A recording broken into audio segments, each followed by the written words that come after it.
Welcome, ladies and gentle slimes, to tonight's matchup, a doubleheader in our 2019 Dragon Warrior Randomizer Tournament.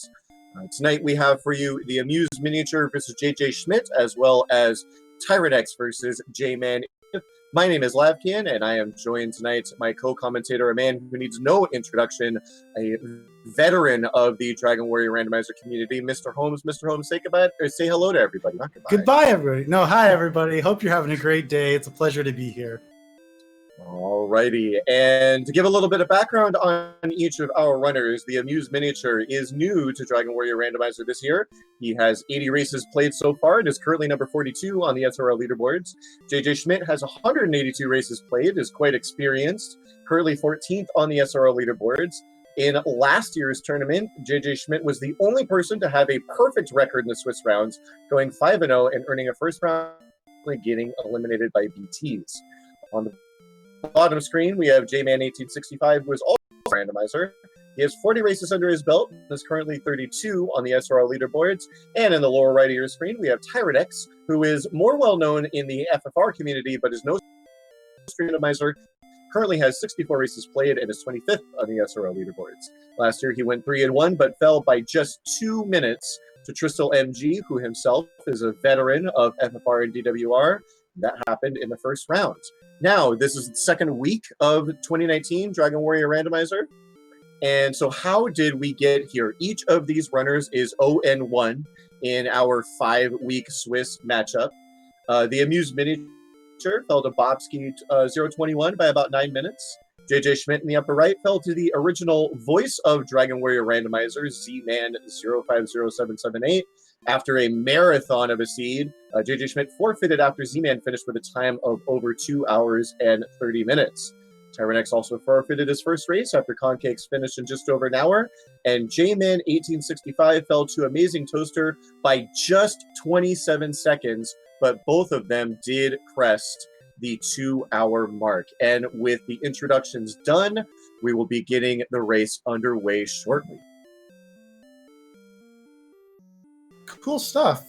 Yeah, so you've got a lot of talented runners who, even though they're 0-1, they're going to put up a huge, huge fight.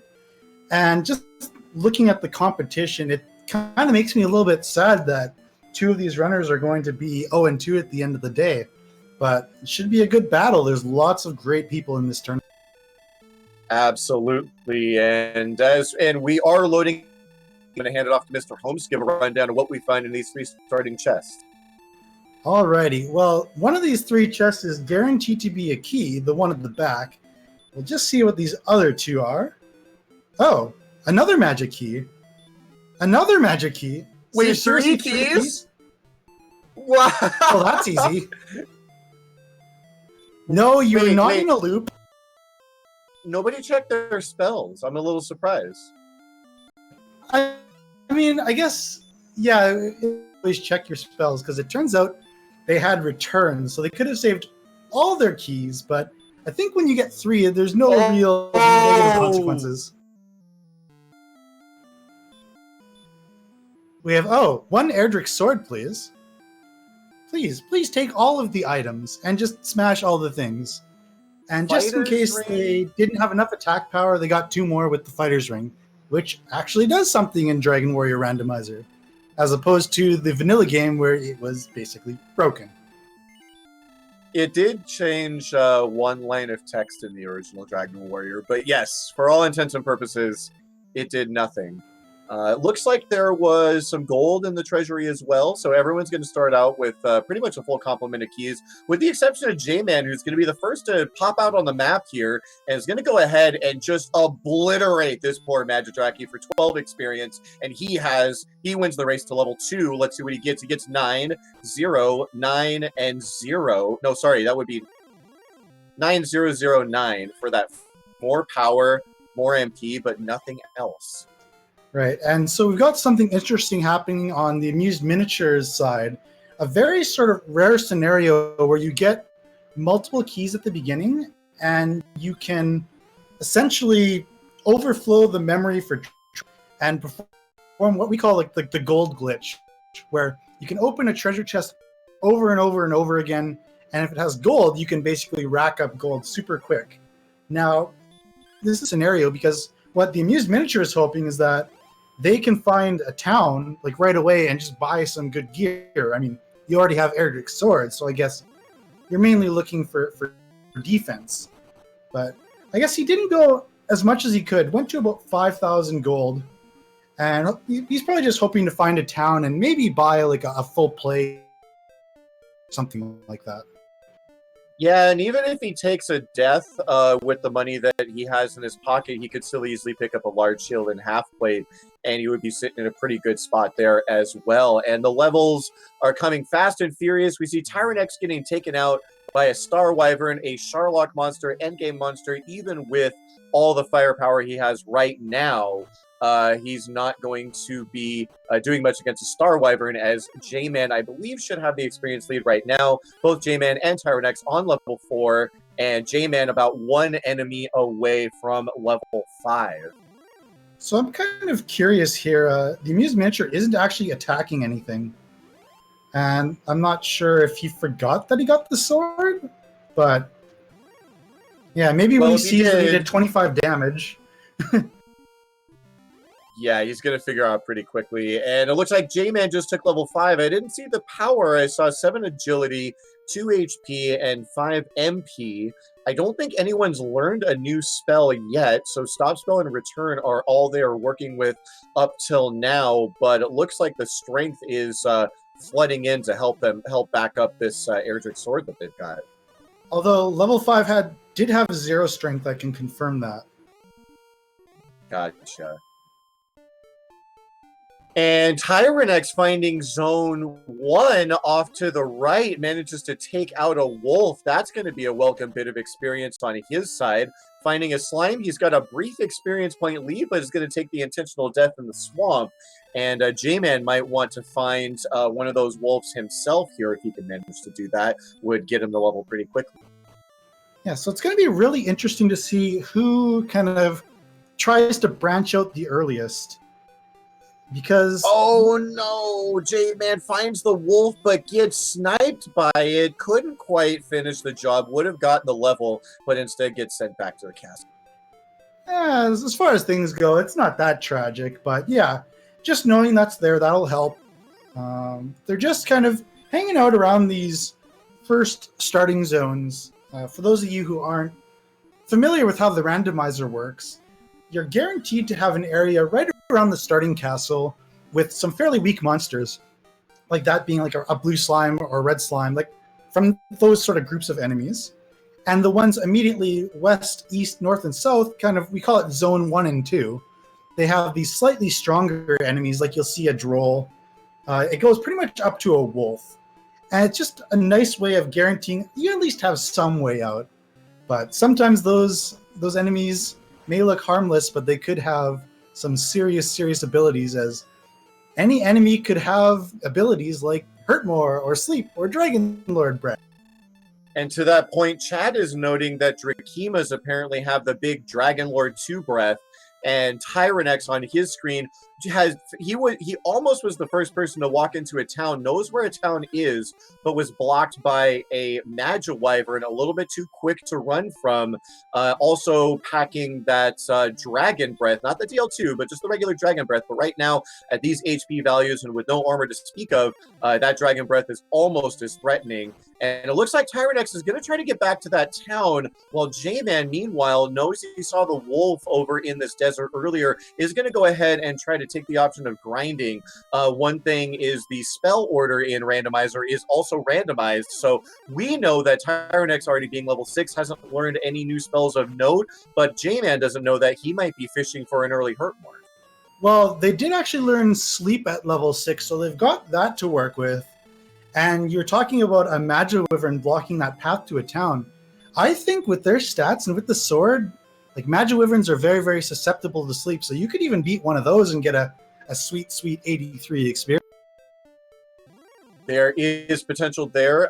J-Man does manage to take out a wolf. The other thing to note is no healing as of yet. No herbs in the treasury. I know Lorgon's a big fan of the herb grind when that's an option. Yeah, no towns yet. Tyerenex getting blocked right before he managed to get to that town. So even trying to fight, a wolf, much less a magic wyvern, it's going to prove a little bit tough until they can get some healing under their belt. Tyerenex managing to run. Oh no, he ran from the magic wyvern, runs into Armor Knight, runs from that as well. Wow, things going Tyrenex's way. He sees another town just to the upper right, but wanting to get back to the town is Axe Knight going to block him here? No, he runs away again, and the RNG breaks Tyrenex's way, and he makes it to Hawksnest. Right, that's pretty horrific. I mean, you're really hoping to find a town where you can buy some defense, because that's kind of top priority right now. Although, I guess the only thing they might be able to beat here is a Stone Man if they put it to sleep, but that seems pretty likely. And of course, you saw Tyerenex running away from everything. They actually got 17 agility at the most recent level, so that's pretty sick. Yeah, if we could get Tyrenex's stats on screen, there they are. 43 agility is going to give him about a coin flip chance on everything below Blue Dragon. So, a little surprising he was able to get away from the AK-47 before, but anything below that, he's going to be the odds-on favorite. He's also going to take level 7 here, taking out the Warlock. He took out a Wraith in Hawksnest itself. 12 power, 10 response speed, 21 hit points, 6 magic power, and a spell. He gets outside. The stats, again, just continuing to pour in, but no healing to speak of yet. Right, and so, honestly, like, the fact that you have no healing, and if I'm Tyerenex, I want to get to that Hawksnest spot ASAP, because if it's a Stone Man, you have an outside chance of beating it. And if you could get, say, Erdrick's armor, that would be such a huge boost on the rest of the field that, well, I mean, it's tough to say. It's a very risk-reward scenario because you have to make a time investment. But meanwhile, we see everyone kind of roughly in the same area. The MisterHomes is a little bit behind, but that 150 experience is really nothing. It's just going to be, where are we going to branch out from here? Absolutely. And, I will kind of play devil's advocate for a second. I mean, yes, the experience lead is a bit small considering the power that they have, but Tyerenex being that little bit closer to level 8, if level 8 packs a heal spell, that could help him snowball, especially if Hawksnest has a monster that he could try to kill. If he gets that heal more spell, he could try to find it, but wait, he finds cold. There's a search spot here. He could pick up a free bit of armor. Let's see if he does.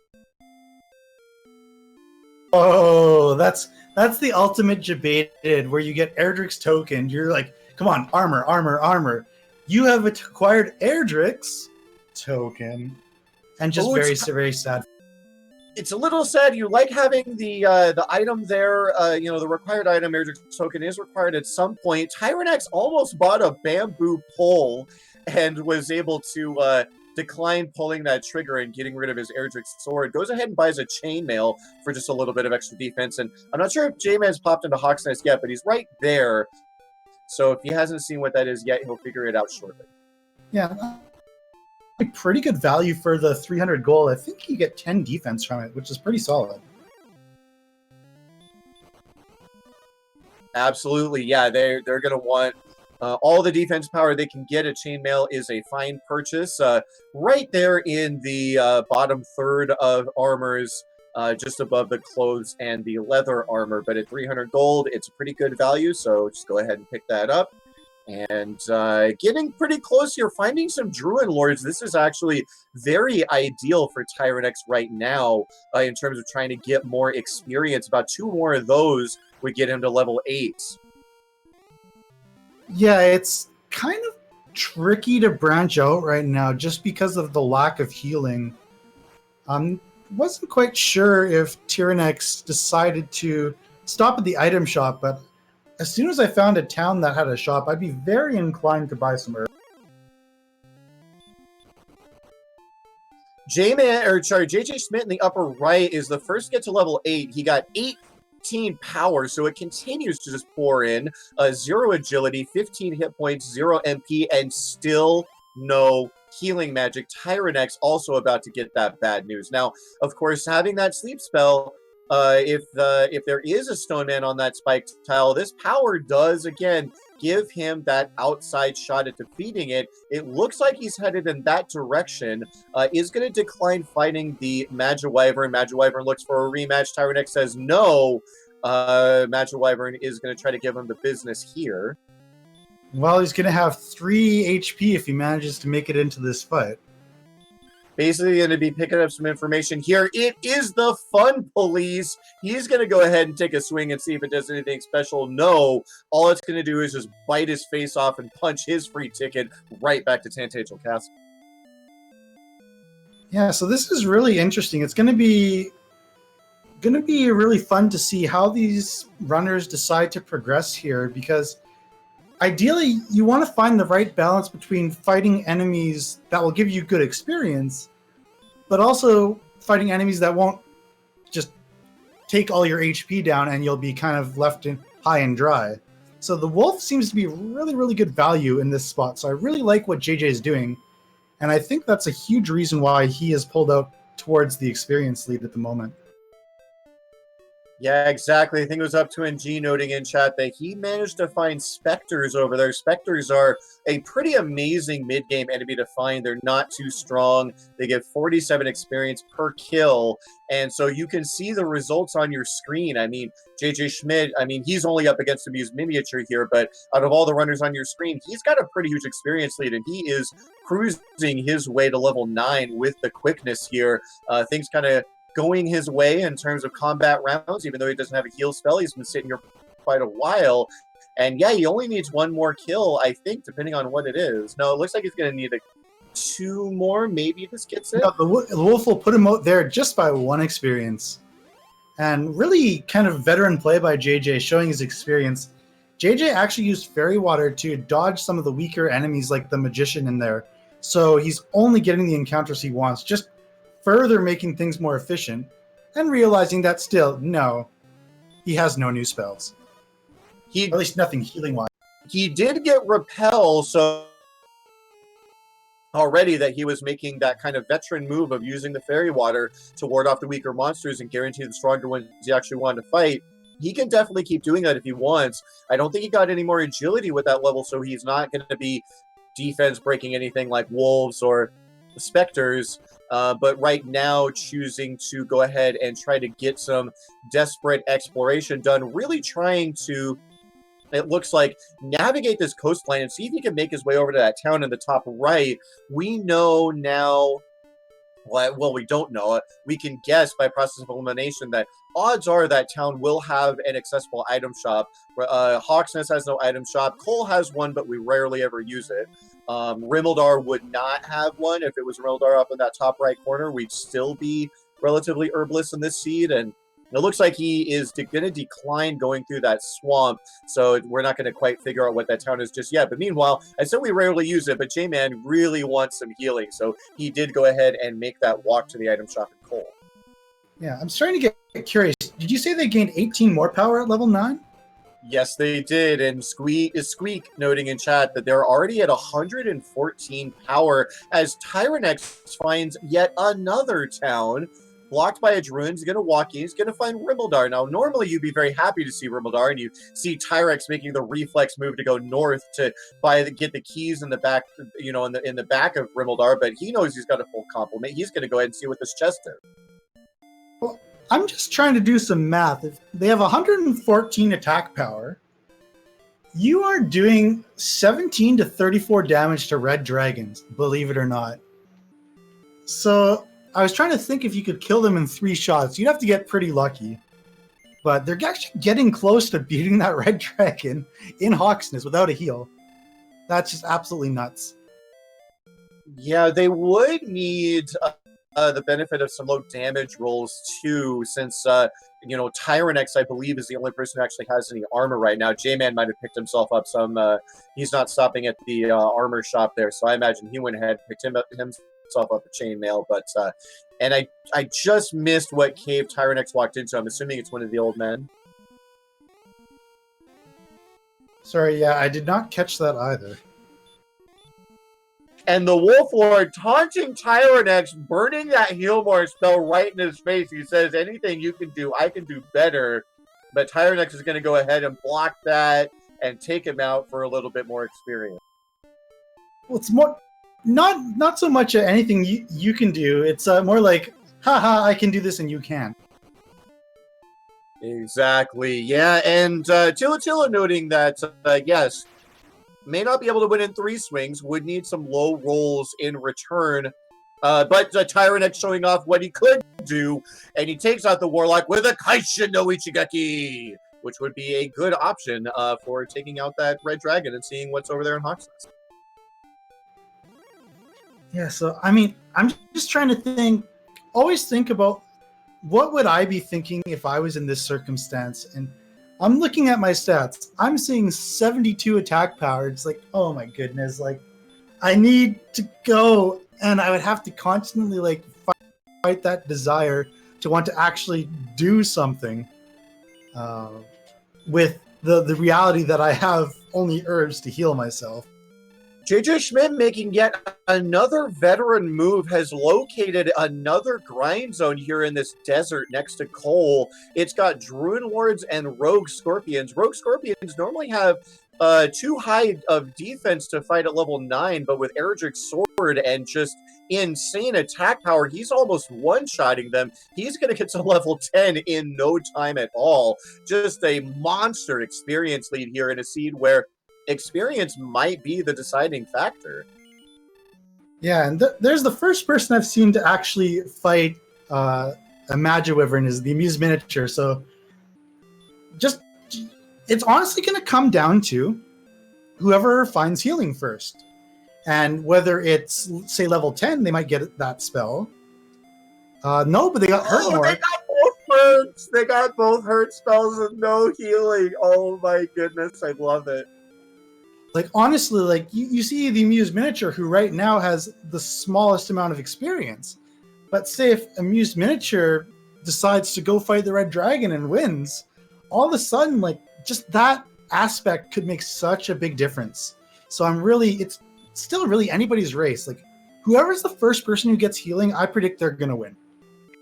Yeah, because once you get some healing under your belts, especially if it's heal more, then you do definitely have the option of fighting that Red Dragon. Jjschmidt right now sitting at 88 hit points. Even with no armor at all, you can try to make a couple of swings there between Healmores potentially and take it out. And it could be the armor sitting under there as TheAmusedMiniature picks up the token. Right, and J-Man has found the Swamp Cave, and I guess it's level 10 that has Hurtmore, so he doesn't know about that yet. But it would be interesting if he were to pop into somewhere like, say, Cantlin. Of course, not directly, but just like one more chance of getting possible armor knowledge, right? And here goes JJ attacking the Red Dragon. Not looking good with that 37 attack. Yeah, no dice, but he had a really good shot there if he could have gotten that third attack. The Red Dragon has anywhere between 107 and I want to say like 80 HP. According to the Woodis battle simulator here, it's 76 to 100. So it could even potentially two-shot if he gets like really, really high-end rolls and the Red Dragon has low HP. But most likely going to be a 3. It's going to be either a 1 or a 3 is pretty much what's going to happen. Yeah, it's just a matter of can they get that little bit extra defense to ensure that third attack? And then just hope the rolls are good. Alrighty, well, J-Man looks like he's going to go ahead and opt to walk through the swamp, so he's going to find a couple of towns himself here. I think that's going to be Rimmaldar, and then Garenham's going to be right on the other side. I imagine he'll head that way almost immediately. And Tyerenex looks like he's making his way kind of in that same direction as well. J-Man also doing the same thing. TheAmusedMiniature, we'll have to see if he decides to stop here. Seeing this Rogue Scorpion, maybe he stops and does a little bit of a grind himself to kind of cut into that experience lead that is only growing for Jjschmidt. Alrighty, and one thing I'm excited to see as this goes on is just how strong of enemies are these runners willing to take on, just with this so bizarre scenario. I mean, that's pure randomizer, right? Like, these are the best things. Like, you can have seeds where you have low attack power but lots of healing, and so you can just chip away. These ones we call your proverbial glass cannon, where you can just absolutely destroy things, but you'll shatter yourself in the process. Exactly. And JJ Schmidt does go ahead and pick up half plate out of the Rimmildar shop, having enough gold for that, thanks to the grind that he did earlier. And AmusedMiniature does appear to have recognized that this is a good zone for him to stick around and fight stuff in. Might want to use that repel spell to ward away some of these red slimes and ghosts that are tripping him up here, but he was pacing back and forth there for a little bit, and JJ Schmidt is going to go ahead and pop into this cave that I missed earlier, and it looks like it's the grave, actually. So Tyerenex declined to explore this in the dark earlier, but JJ Schmidt is going to go ahead and make an attempt at finding out what's in these top 3 chests. Could be a required item, but we know it's definitely not going to be a game changer of any sort. Just might be something that would be required for later, but it's going to be blocked by the red dragon for now. Right, and in fact, like, I'm looking at these other runners who are just going to town with Hurtmore, and I see them closing the gap. So preemptively exploring, possibly, could actually be a negative benefit in this case. But we'll have to see if he goes back there or if decides to keep trying to get experience. Yeah, J-Man in the bottom left here has pretty comparable experience to JJ Schmidt. Was taking maximum advantage of that Erdrick sword, is going to go ahead and make a heroic attempt at taking down this red dragon, was probably hoping for something he could hurt more blast, but to no avail. So going to be a little bit longer before anyone takes out that red dragon. Right, and they're actually getting pretty unlucky with the damage. J-Man getting hit for 48 and 42 there. Like, the red dragon's damage range is probably like 25 to 50. And so they keep getting smacked in the 40s, which is tough luck. It's definitely not doing them any favors. Absolutely not. Yeah, I don't have their exact defense values, but yeah, there's definitely a chance for Red Dragon to do in the mid-20s. But RNG not going the way of the runners just yet. Still going to want to wait for that healing spell. And we do have the stats on screen. All the Red Dragon is going to do, he's going to bite you, and then he's going to bite you. And that's about it. Right, and we have Tyerenex, who just picked up the silver harp in the middle chest in Garen's grave. So that's our first real plot item acquired. Aside from Erdrick's token, yes, and nice to have in the back pocket. Nice to have in the back pocket, not exactly a game-changing find, but when Tyerenex does come across the Shrine Cave later, he won't even have to remember where it is. He won't have to mark it down. All he has to do is trade in that silver harp for the Staff of Rain, and then find the Stones of Sunlight, and he'll be well on his way to that final dungeon access. Just to point out a quick transition here, J-Man has officially caught up in experience to JJ. The Jays are out in front right now, and they're kind of just both flip-flopping back and forth, hurt-mooring like Magic Wyverns and Green Dragons and stuff like that. Heal more, there it is. JJ Schmidt, the first of our runners to get healing magic. He's got that heal more spell. He's got half plate on. He can go and take out that red dragon right now. First going to contend with this Axe Knight. Got the hurt more. Hurt more didn't kill it, so he finished off with another Kaishin no Ichigaki. It's actually going to be interesting here.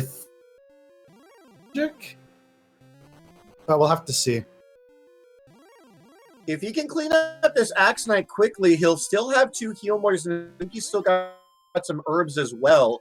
So if he doesn't, this Axe Knight really giving him the business. He's not getting very good damage rolls, but if he's still got herbs, I imagine he's going to go ahead and use 2 of them now, and then I imagine he's going to walk and hope for no encounters. Yeah, and even still, it's not like Hawksness is far away, right? Just easy peasy. Right, but if that's the armor and if he can pick it up right now, then odds are if this is the armor right here, there's a good chance that Jschmidt doesn't die for a very, very long time. He is already incredibly strong, recognizing that he really doesn't want to waste any resources against this green dragon, and now he's going to go ahead and start this fight. The red dragon cannot one-shot him here. Starting off with a 17, that is really unfortunate. Going to go ahead and drop this heal more, heal him up to full, gets to 91, takes another 44, could die on this next hit, has done 41 damage to the red dragon so far. Yeah, 2 shots should have a good chance of doing it. Maybe not. It's only done like 63 damage. 62. No! Oh, no! And gets hit for exactly 33. Gets denied the last hit that most likely would have been the killing blow. That 17. Even in a seed that's going as smoothly as this, I'd be a little bit tilted. Well, I mean, like, really, it's 30 seconds just to walk back there. Of course, if you don't use repel, it's a little bit longer, but they should be back there, no problem. It is not a big deal whatsoever. J-Man bypassing a cave over here. I imagine that must be the swamp cave. He's going to go ahead and check this peninsula and find that it's a complete dead end.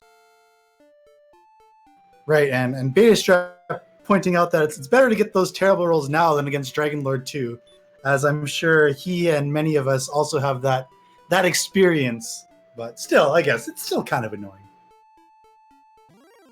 Absolutely. And MisterHomes, oh no. I imagine he grabbed the top 3 chests in the grave and opened the door to start his dive to the lower floors, but got blocked by yet another red dragon. Red dragons plaguing our runners all over the map. J-Man getting blocked by one here. Does have that heal more spell, and it looks like he's got one more heal more in his back pocket. Should be able to take this out and move on.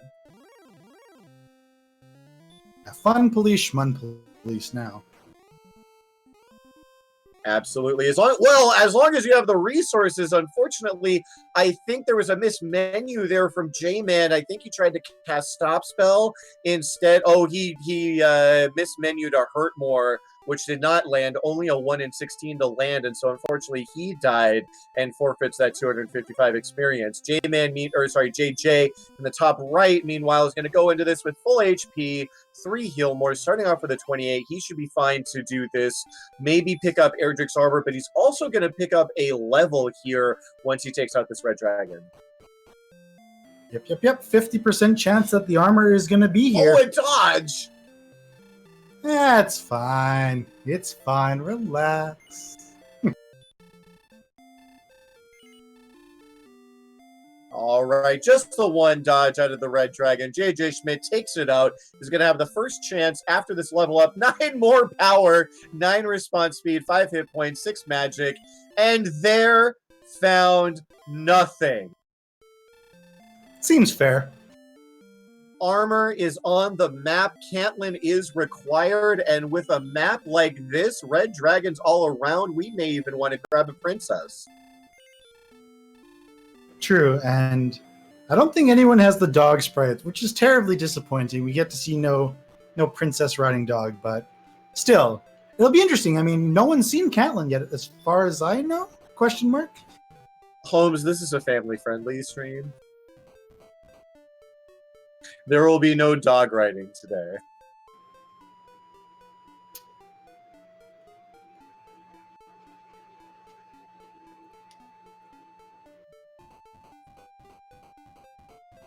All right, now Jschmidt, having searched that spot and found nothing, is going to make his way a little bit further out onto the map. Going to go ahead and pop into Rimmeldar and check. Going to go ahead and top off his HP and MP in the Rimmeldar Inn and go ahead and make his way again.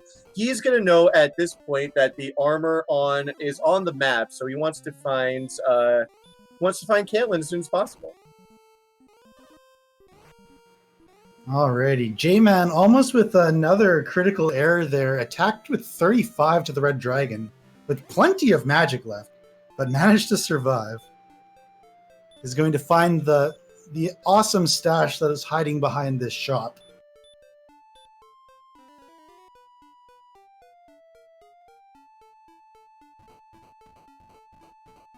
So if I'm calculating correctly, they should have in the like 83 or 84 power at this point. That's close to endgame worthy. Absolutely, yeah. And they already have heal more, and I don't imagine we haven't seen Silver Shield as far as I'm aware. Yeah, I imagine they're just going to pick up Erdrick's armor and a large shield and call it good there. Agility looking really good. We have the stats on screen. 75 agility this early on is looking really good. We could definitely have, Dragon Lord readiness within the next couple of levels here. Then it'll just be a race to pick up all the items. And Venerable noting that there is a Silver Shield in Garenham, although at this point, it might be a little bit difficult to... Actually, I take that back. If they want to try to set up a gold grind, they could do it out of the first floor of the grave. Just got to pick up those 3 chests and then find a red dragon to send them back. And we do confirm also the Jerk is in the back of Garenham. So Garenham, a very important location this season.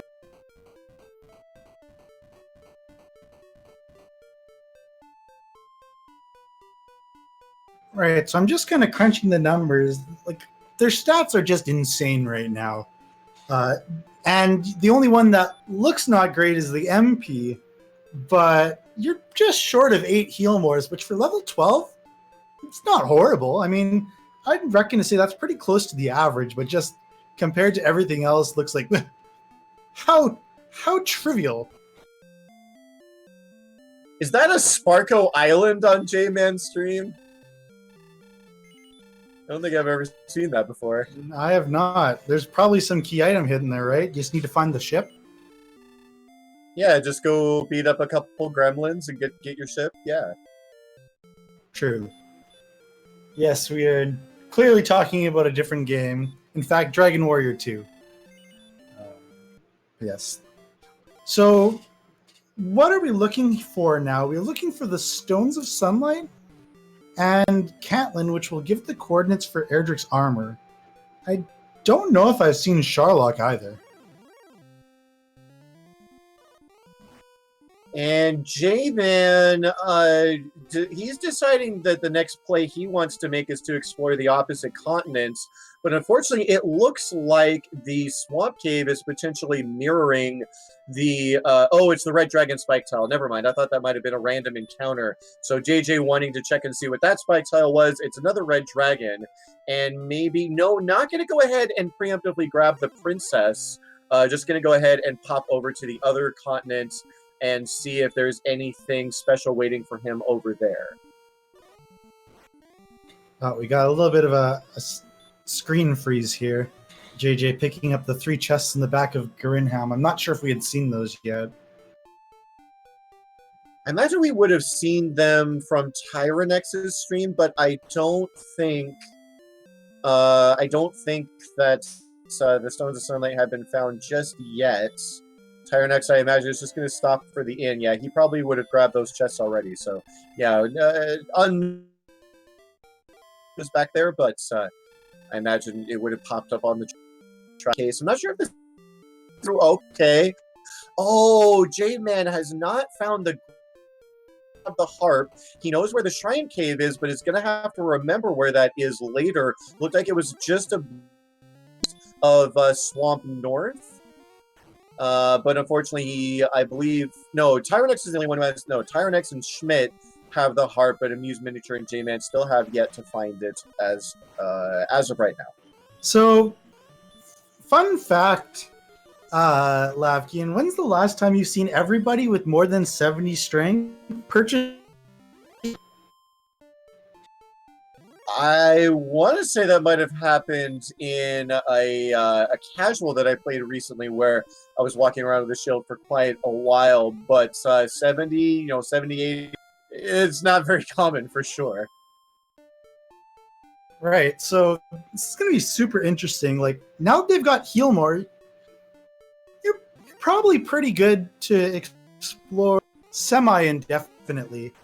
It's really going to come down to who can find the key items, because there's still a lot of key pieces missing here.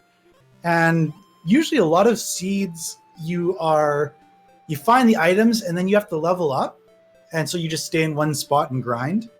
But this one is kind of the opposite. And these are the most fascinating. It truly comes down to exploration.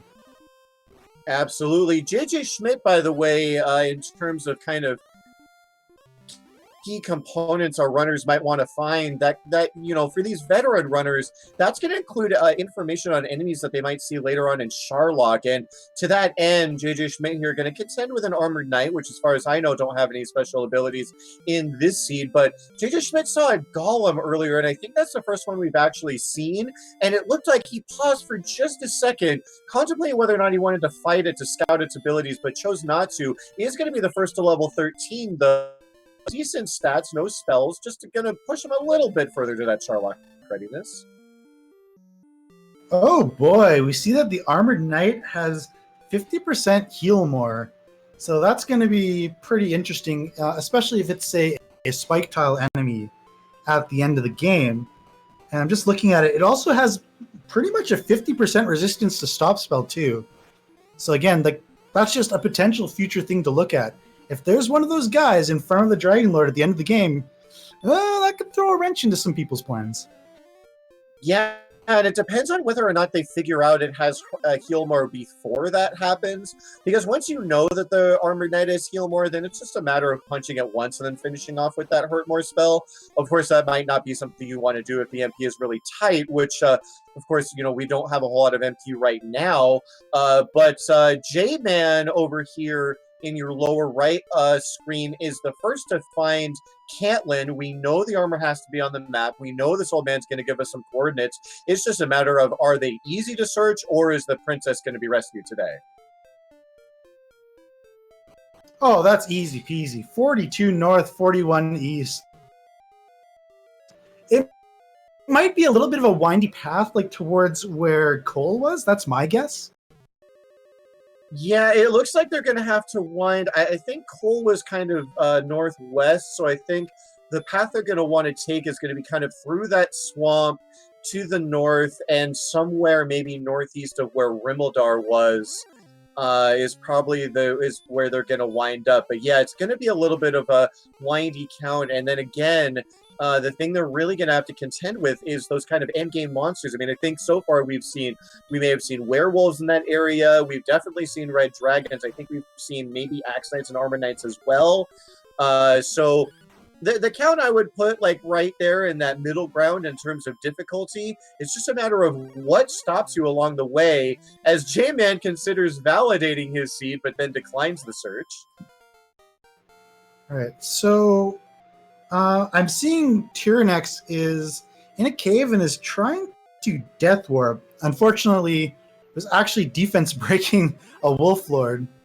So yeah, he's kind of pacing back and forth here. So he will likely be the first person to buy a shield, and it will be of the silver variety, which would give plus 20 defense. Yeah, that's going to be huge for Tyerenex, and it might play a factor towards the end as well. We do see Sharlock on J-Man's screen. As far as I know, he's still on the opposite continent, so opposite continent going to be very important. Everyone's going to have to go there eventually in order to finish the seed. And Tyerenex finds a Wolf Lord, decides he's had enough. He's just going to go ahead and fiddle with his fighter's ring until he dies. He's going to and pick up the silver shield out of Garinham, I believe is where that was. Yeah, and honestly, all four runners, with the exception of Tyerenex, who's kind of taking a bit of a time commitment to do this gold grind, they're all pretty close in experience. They're maybe 500 apart. And you may say, oh, even Tyerenex, who's 1,500 behind. Oh, that's so far behind. That's 6 red dragons. If Tyerenex is able to find everything for everyone else, you can kill 6 red dragons in 3-4 minutes. And all of a sudden, you're going to be in the lead. It's really going to come down to who can finish their exploration. That is the biggest thing right now. Pretty much, and yeah, speaking of exploration, J-Man has a lot of information that Tyerenex doesn't. He is already into the mountain cave. I did not see what was in that top floor chest. We see more red dragons here on the bottom floor, which, you know, talk about the experience lead and how it grows or diminishes. While Tyerenex here does his gold grind and eventually picks up that silver shield, J-Man is going to make that experience lead grow even further, depending on how many red dragons he's able to take down before he exits. Already 1,500, which is, you know, you do have those red dragon spike tails, but that's nothing to sneeze at. And J-Man also has the option of doing a gold grind. I'm not sure if he saw the silver shield in Garinham, but if he did, he knows there's red dragons here. He knows it's an option. Interesting. Have not seen the stones yet, but we have 2 more chests here. I think it has to be in here. Yeah, as far as I know, it has to be in here too. I think we've seen bonus cave already. I didn't see what was in that 4th chest. I think he might have checked it before going up, because he is going for that last chest now. Red Dragon gonna, you know, act as a little bit of a speed bump, gonna charge him a few MP as a toll in order to check this chest. All right, let's hope he doesn't run into another and we can find out that information. There we go. That is a big deal. Yeah, so J-Man now, all he needs to do is, he's got the coordinates. He's got to decide, do I want to count this or do I want to grab the princess? If he does that, it's just a quick pit stop and you know, a quick fight. He's got the outside spell. I do believe, and we started with return, so rescuing the princess is fairly trivial at this point. The only other thing he needs to do is go back into, oh, that's going to be Breckenary, I do believe, right next to Sharlock. That actually opens up Sharlock as a grind possibility if their MP is a little bit lacking. But what he needs to do, just needs to grab that silver harp. He knows where the shrine cave is, and he knows where the armor is, and at that point, he's going to be pretty much ready to go. Well, from what I'm seeing, he still doesn't have the silver harp, so has to backtrack to figure that out eventually. I'm pretty sure he's already... We know it's in the top 4 of the grave, and I'm pretty sure he knows where the grave is. So if he doesn't, then he needs to find it. But I don't think that was too far away from start. So just needs to go. He might have been bopped by a red dragon there, but those aren't going to pose any threat now.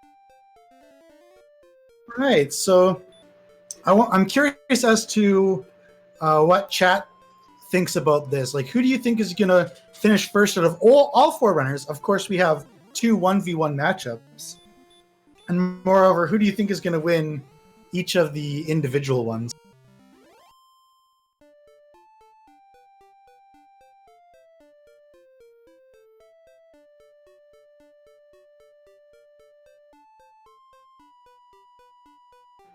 Yes, I agree. Horse of the Sea is likely going to finish first in this race. Although, they were first in chat, so technically, yes, they won. There wouldn't be much for us to do here without chat, so chat is always the winner. And we have a silver shield for Tyerenex. That is, and magic armor. That's pretty good. Yeah, and with a lot of exploration left to do for Tyerenex, that's not trivial. J-Man sitting on that half plate and no shield, and he did decline to do a gold grind, so large is going to be the best he winds up with, unless he decides to do a very late grind after picking up the harp, would still be an option for him. And I'm not sure, because we've seen pretty much everything, and unless J-Man missed something on the first continent, there's no more exploration that he needs to do. It's really just a matter of going back and picking up the harp, getting the armor, and then going back and trading in the harp for the Staff of Rain and then the jerks in Garinham. So hopefully, you know, he's got the informational advantage. So as soon as he can convert that into the items that he needs, he would be the front runner for sure in my mind, out of the bottom 2 runners.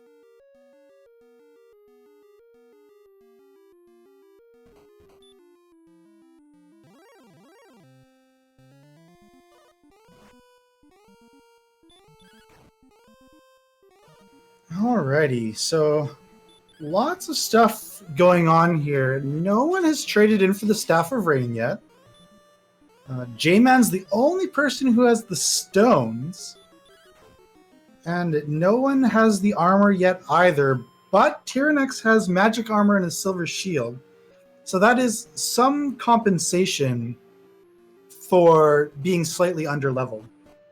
And I think, did Tyerenex just fought the Red Dragon in Hawksness, so maybe he hadn't actually beaten it yet, and finds that there is, in fact, nothing. Yeah, so Tyerenex is going to recognize that he needs to find Caitlin as soon as possible, and we know from J-Man's stream that's going to be on that opposite continent. I think J-Man might be making his way through Mountain. No, he's in the grave. Oh, he wants to dive the grave, I think. But we know that there shouldn't be anything of consequence down there. I think oh no, never mind. Sorry, he's in the swamp cave checking the spike tile. That was my mistake. So I'm not sure if he's just checking or if he plans on grabbing the princess. But I think J-Man is the only person so far with knowledge of both coordinates, which it looks like he might be counting out, as well as those stones of sunlight. Right, and J-Man trying to count those coordinates right now, kind of realizing the windiness of the path, I think is kind of calling an audible here, trying to reestablish his count.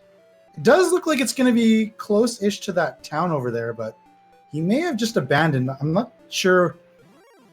Could be trying to make a beeline for the swamp cave to get the princess, but seems to be running around for some reason. Yeah, I do think the swamp cave was in that direction, so it would be possible to count. Yeah, he's going for the princess. It would be possible to count if you kind of use coal up there. I think that was that coal. No, that was Garanham. If you use Garanham as your marker, you can kind of count north and then figure out, okay, this is X north, X east, and then you just walk all the way around. You start your count from there. But J-Man opting to do it with the Gwaelin positioning system, and he's going to pick up level 14 on the way, and then Jjschmidt also grabbed the princess and also found the shrine cave. So he's the second person. MisterHomes also has the Staff of Rain, but he may be the first person to grab the armor. I'm not sure if he found the coordinates or not, but he does have the princess. Right. So much craziness is going on. Like, you have all four runners. They've all got slightly different levels of exploration they need to do. And based on what they're doing, like, the experience between them is fluctuating quite wildly. Like, JJ has taken the lead in experience now with about 6,400, but has a slight exploration deficit. Like, the Amused Miniature finding the coordinates, like, oh my goodness, it looks like everything's so different, but these runners are taking such different paths. It's going to be interesting to see them converge. Absolutely. Jjschmidt. Okay, now all four runners are in Caitlin. Amused Miniature and J-Man have knowledge of coordinates. Tyerenex is going to them now. It looks like Jjschmidt's going to go ahead and, yeah, they're both going to stop at the inn because they do need some magic to make it through those damage tiles. And, there's going to be an advantage here to Jjschmidt because, he doesn't need to do any shopping or anything. He's got that large shield. He knows the armor is, within reach. He's going to, I imagine, grab these coordinates, hit the return spell, turn to the princess, and just saunter over to that search spot where Tyerenex is going to have to decide, do I want to count it out or do I want to grab the princess myself? Although J-Man might actually be the first person to grab the armor. He's got the princess. He's going to go turn her in and pick up his Gwaelin positioning system, and it's going to be a cakewalk to get that count done once he's done.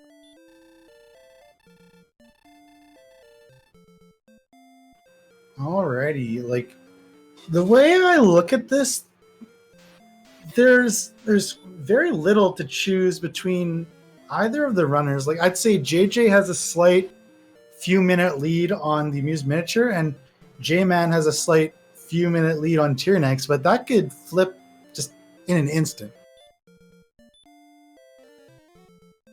Absolutely. And J-Man choosing to, okay, he wants to talk to this old man over here and get his MP back before he goes back out on the map to grab the armor. Does drop that repel spell. Might even want to drop a return after this to make the X a little bit quicker. Nope, opts to walk out. And Tyerenex has a little bit of exploration yet to do on the second continent. Is going to leave the coordinates a little bit longer. Does need to find that Staff of Rain Cave, which I believe is going to be just below Charlock. So as long as he keeps continuing kind of in the southeast direction, he's going to pick up the Staff of Rain. And actually, he's going to find the mountain cave here.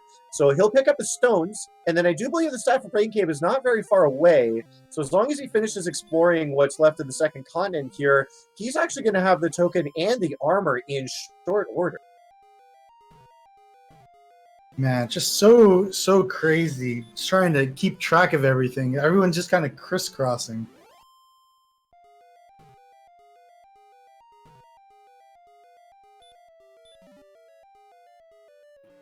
Oh man. So I have not seen what the stats are at 14. I'm sure we're going to see JJ get 15 within the next few minutes. And based on everything I've seen, you got to think that's going to be close. So yeah, they're at 130 attack power, but still MP is pretty brutal. So with their current attack power, they need about 15 attacks, 14 to 15 attacks to win. And with 8 heal mores and 115 HP, just not quite there. And 15 could put them over the top. Absolutely, with the with the power gains that we've been seeing so far, if they get anything like that on 15, that could push them into go mode, and also not too far off that 9th heal more would also make a big difference in terms of being ready to take on that final boss. As Jschmidt and Tyerenex mirroring each other on that stream, Tyerenex getting blocked by a red dragon before picking up his stones of sunlight. But again, Jschmidt's already turned in the Silver Harp, has the Staff of Rain. Gonna go ahead and, like I said, hit that return spell, turn in the Princess, and go cruise over towards that armor. J-Man going back into the Swamp Cave. I don't think he picked up the armor just yet, so I'm not sure. He didn't die with the Princess, did he? I'm not sure what's going on there. No, I'm pretty sure J-Man already traded all of that in.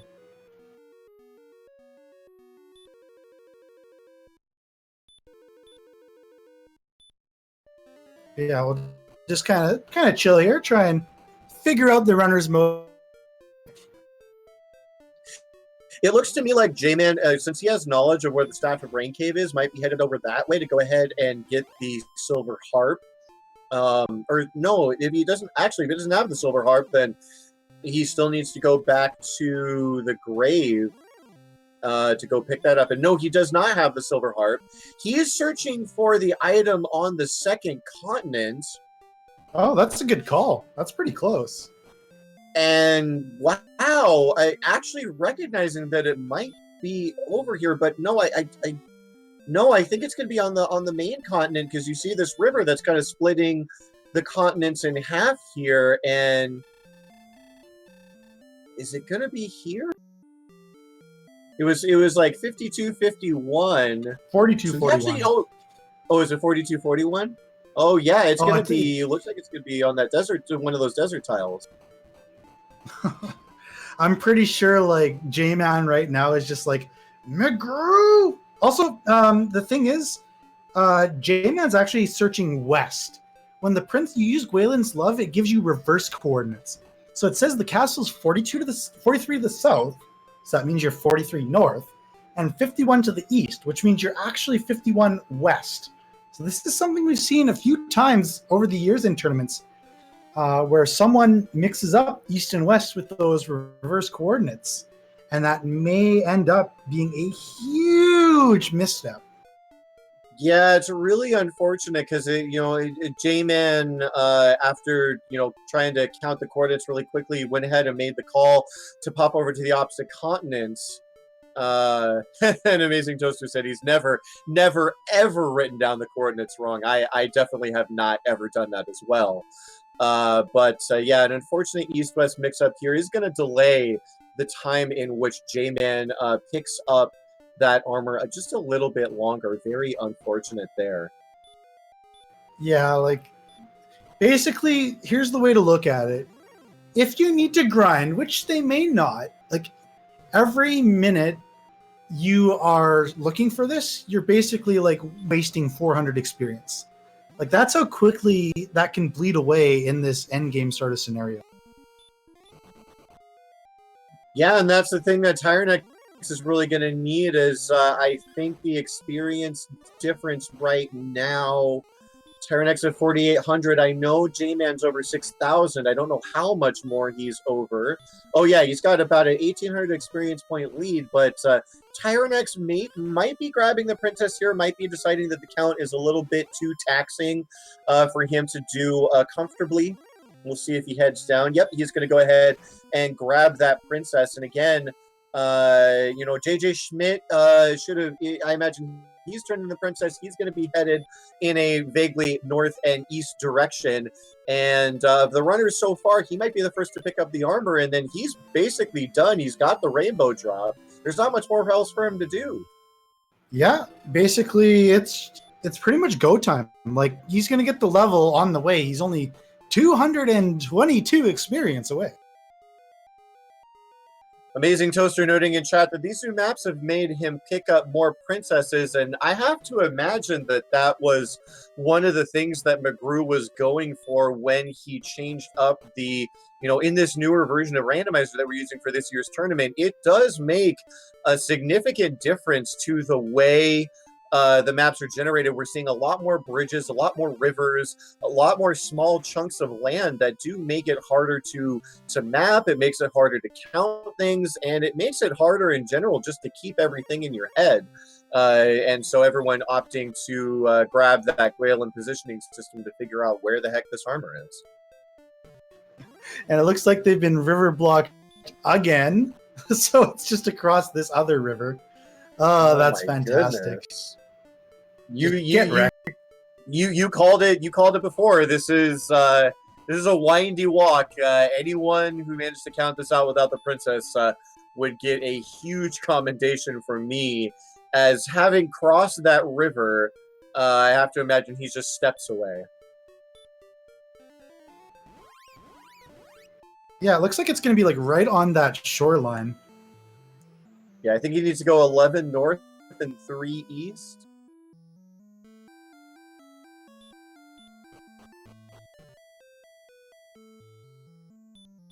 Let's see. He's going to get that in very, very short order. Yeah, 2 more steps up, and he's going to go ahead and search, and now he's got the armor. He's got one enemy basically to kill to get level 15, and we'll see as we crest the hour mark. JJ Schmidt could be ready to go in seconds, honestly. One red dragon on this map would get him level 15, and depending on what he gets from there, could just be immediately Sharlock ready. Right, so just looking at everything, J-Man needs to get the harp and the armor. And once he gets that, you can, if you remember where everything is, you're fine. Tyerenex just needs the armor, and once he gets that, everything should be fine. The MisterHomes, I think, just needs the armor as well. So it's just a race, like a race within a race. Yeah, I mean, normally we would have that. Oh, I missed the level. They're 132, so you got 2 more strength. He did get, wow, he got a lot of MP on that level, bringing him up to 82. If we can get that ticked up on the tracker, we can start doing some math here. There is a good potential that he could actually win with the stats that he has. 101 agility. My goodness. 90 defense power. Tyerenex at the same level would have 100 defense power. Defense breaking everything up through Stone Men. Save for something having surprise sleep that we haven't seen, Sharlock should be a breeze for all these runners. Let me just stop you there, Lavkian. JJ does not have a silver shield, so actually only has 90 defense. So is defense breaking everything up to, but not including Axe Knights. Right, that would be Tyerenex. That would be doing that once he gets to level 15. Right. So honestly, I think they're just like, we're just talking like 1 or 2 attacks short, probably just 1 attack short. If they had if they had 5 more HP, I'd say they're absolutely perfect. But it's just like they need 13 or 14 attacks and they have 10 heal mores. It's just like you need 1 or 2 doubles and that would put you over the top, but it's just not quite there.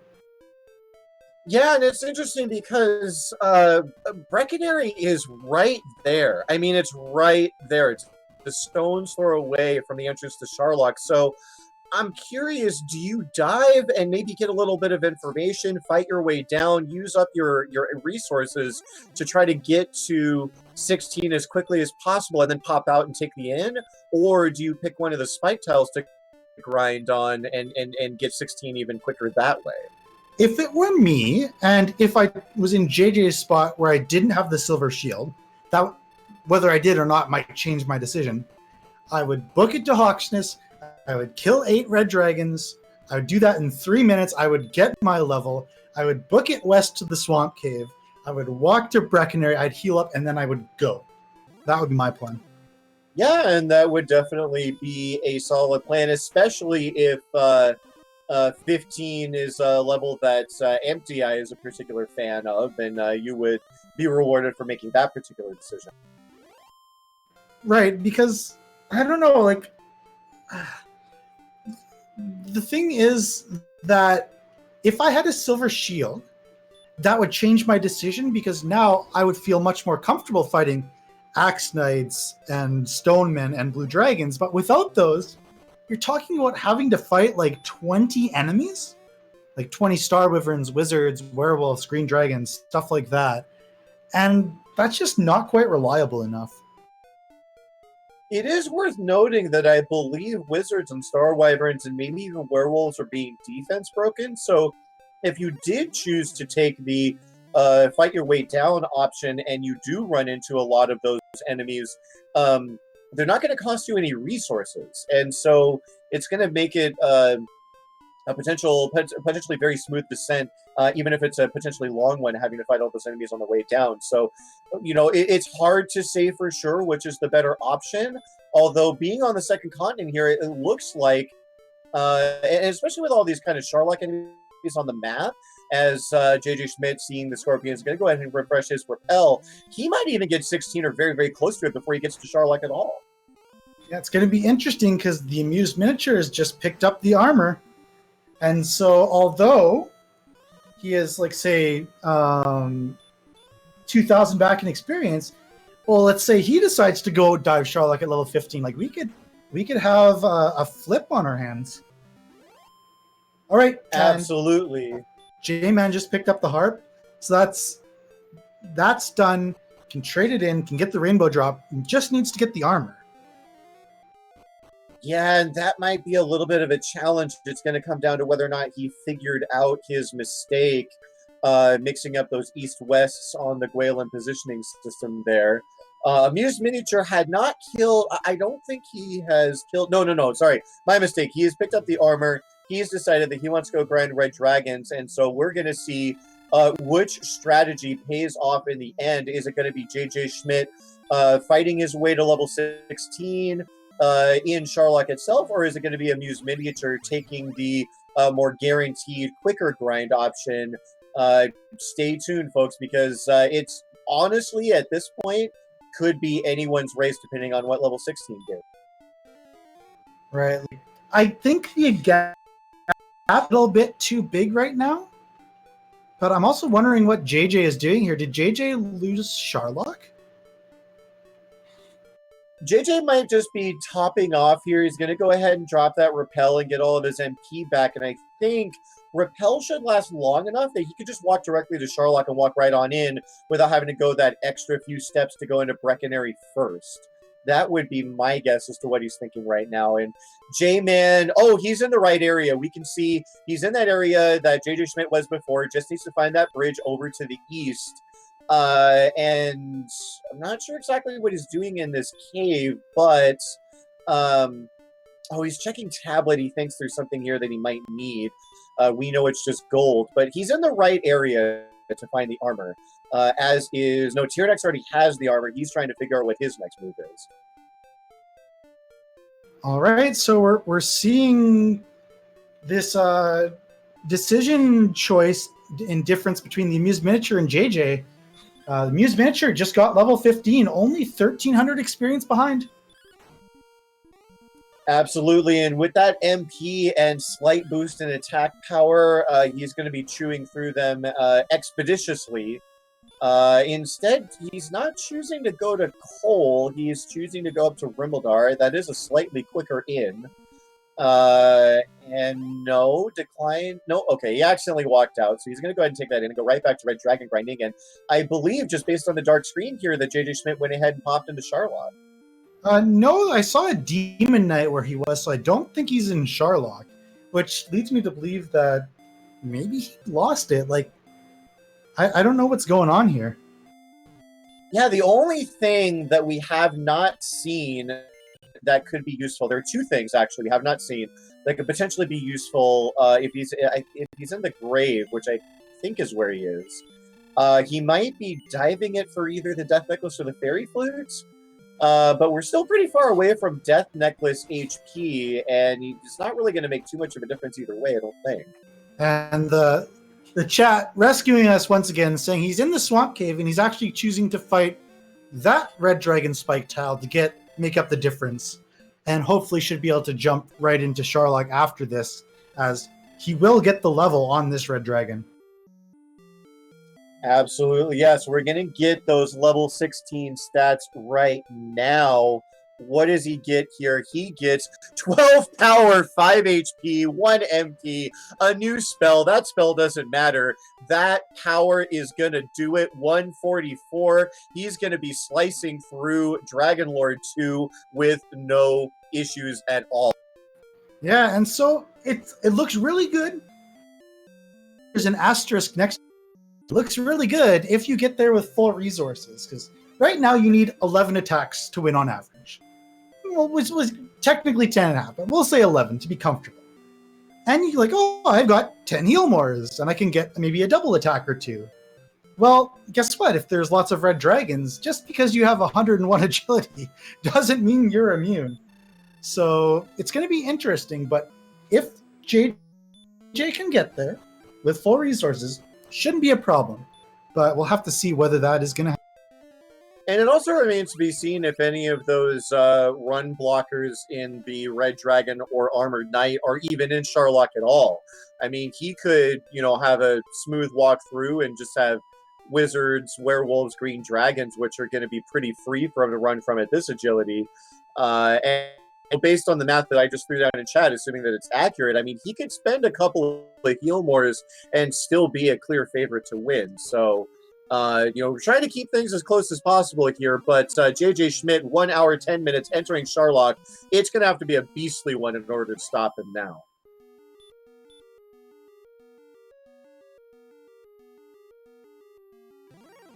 Yeah. We'll have to see. I mean, I don't think there were any enemies with crazy abilities, so everything looks chill on that front. We got the MisterHomes stopping in Catlin, probably on his way to go get this done.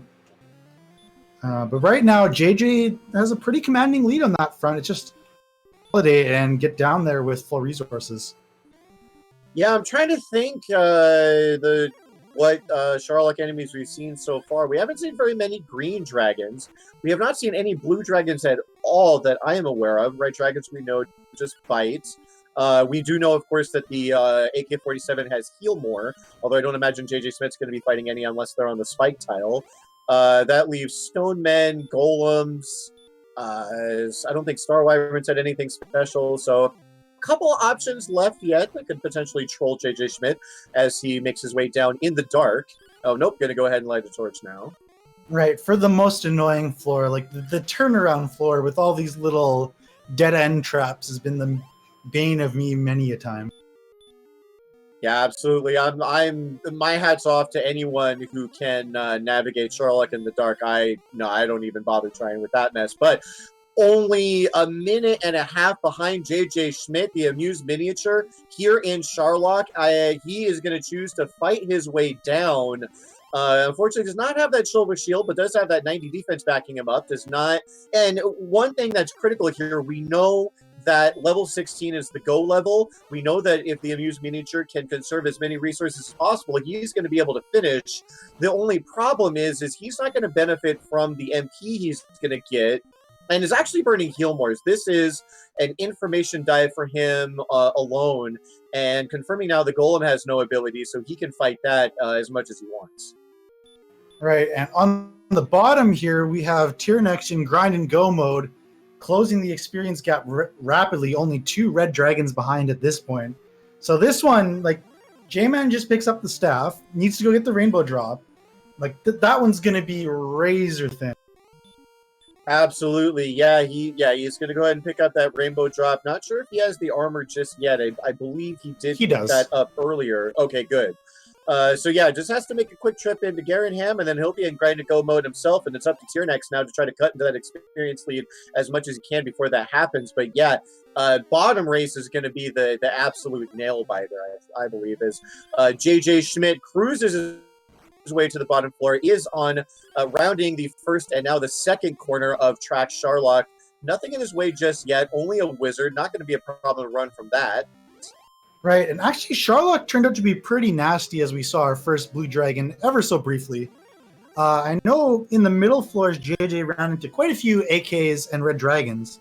See another red dragon here, but still, you can burn a heal more or 2 and still be pretty comfortable. Oh, absolutely. Yeah, based on the math that you corrected for me, even if he burned 2 heal mores, he would be doing 160 on average. Dragon Lord 2 in this randomizer has a randomized HP value of between 150 and 165. So Jschmidt would still be the favorite. Gonna have no problem. Blue Dragon here on the spike tile doesn't look like it has any special abilities, and so Jschmidt's gonna tear it to pieces and move on to the final boss fight. Oh man, so yeah, looking really, really good for JJ. I mean, the Amused Miniature is definitely not far behind. Probably, well, is likely not going to make. But man, these were 2 very, very close races.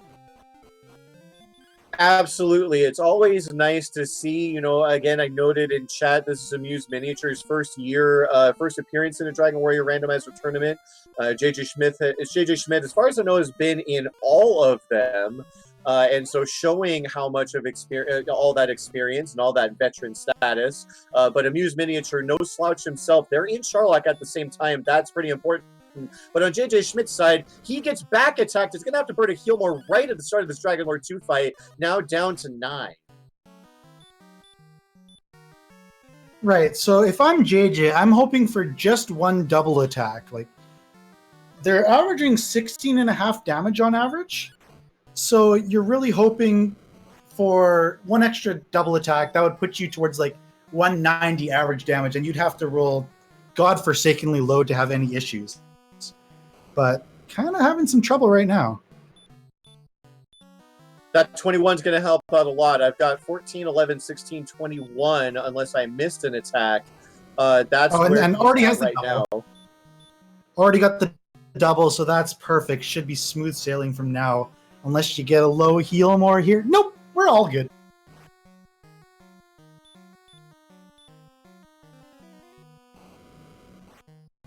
All right, yeah, looking all good. Should probably be wrapping up. I reckon in the next 3 attacks.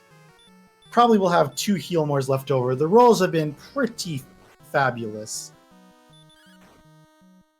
Amused Miniature picks up level 16, and I think wants to get his HP and MP back. It looks like he's going all the way back to Cantlin. A little unfortunate that he may have missed Breckenary just to the right over there. But yeah, once he picks up this level, he can go back into Sherlock and should be able to make a pretty smooth dive. As Jschmidt going on heal more, but he does it. He has finished up the Dragon Lord 2, and everybody, you know, there's a few formalities. Got to cast the return spell. Got to walk up and wait out that princess dialogue and talk to the king, but he's going to have that dot done in no time. Go ahead and break out your GGs for JJ Schmidt, the winner of your top race. Fantastic. So was JJ the first one who got heal more? Yes, he was. Ah, beautiful. So the bottom two, I mean, honestly, like J-Man was up to a pretty big lead, and Tyerenex has been just absolutely clawing back and has already gotten level 16 here, deciding to do it on tile. I think J-Man's trying to do it in Charlock. So it's going to be really, really interesting. It looks like J-Man is on the Swamp Cave spike tile, so geographically a little bit ahead of Tyerenex, but does need to make up that experience to level 16. So it looks like it's Tyrenex's race to lose. As with that ding, we do have Jjschmidt77, again, your winner of the top race between himself and TheAmusedMiniature. We had him for a second, but it appears he accidentally may have bopped himself out. Not sure what happened there, but we'll have that interview with him momentarily. Yeah, and chat's noting that Mr. Dragonlord had 164 HP, the second highest value that it can have. Not that it was any issue with the nice 144 attack power, but if you ever had to burn a heal more in the early going, well, maybe you can have some troubles. Absolutely. And again, with that second ding, JJ Schmidt, he is here in commentary with us. JJ Schmidt, congratulations on the win. How do you feel about the season?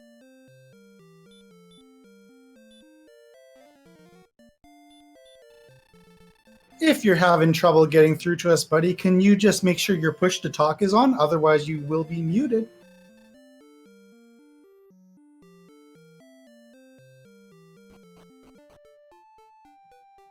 Yeah, stunned silence from JJ Schmidt. Looks like he popped out to maybe fix some audio errors, but as soon as that's done, we will have that interview for you as the TheAmusedMiniature makes his way down through Charlock. Should have no problems here as long as it doesn't get bopped too hard by a red dragon on those bottom floors. And meanwhile, on your bottom race here between Tyerenex and J-Man, we do have Tyerenex making his way to Charlock Castle, and J-Man has hit level 16. He's going to recognize that it's go mode, and we're going to have another double Charlock dive here on our hands shortly, but Tyerenex just slightly ahead is going to enter Charlock here in the 80th minute of our race.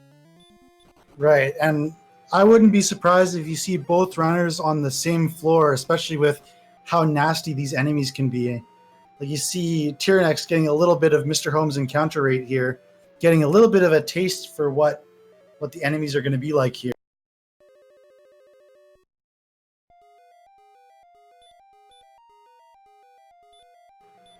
But just as I say that, he gets through the rest of the first floor, only getting 2 encounters. That is well above average.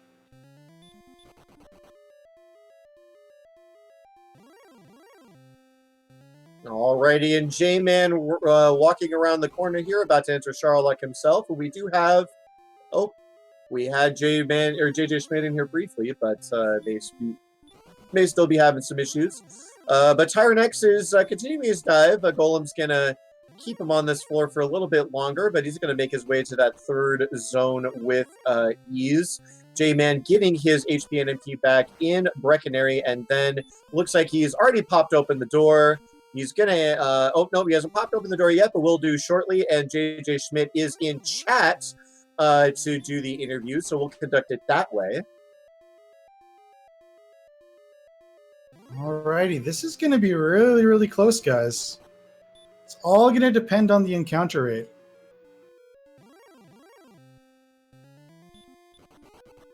So I guess, JJ, how are you feeling?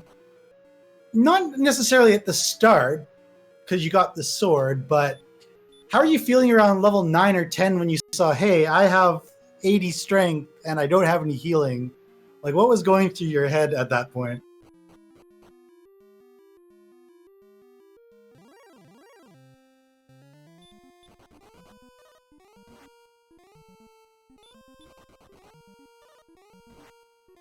Right, I'm so used to someone filling in the dialogue. I'm just going to keep going. Both runners on the bottom half are having some fun with red dragons. Jman got away just in the nick of time without having to burn a heal more. Getting through this second floor, I don't know, at a reasonable pace. I believe Tyerenex is just on floor... Oh, he's almost at the bottom. He's been flying lately. So we'll have to see what it's like on this last floor because Jman's hot on his tail. So, well, it sounds like the audio issues might be fixed here. Jjschmidt, welcome in. Congratulations. Yeah, fifth time's the lucky try, I guess. Sorry about that, guys. Yeah, go ahead and fill us in on your thoughts on that seed. We do have Amused Miniature on the Dragon Lord 2. Yeah, early on, I thought I did pretty well staying alive early, getting experience at a good pace, not too drastic, but just a good pace, and stayed patient even though with the sword, but with no heal spells. I think the wolves and the specters were the right way to go. Yeah, and I would completely agree. It was, very fortuitous to find that particular zone because you did have to walk into a zone that was a little bit east beyond that zone 1, where a lot of people were finding those wolves. But yeah, it seems like finding those specters really paid off for you. And then not only that, but once you decided to move on from the specters and the wolves, you found another zone that had, I believe it was, there were rogue scorpions there at least over there by Cole, right? Yeah, and that was a good secondary grind there. I think Magic Wyverns and Rogue Scorpions and Druid Lords were the next best thing. It just kind of progressed nicely that way.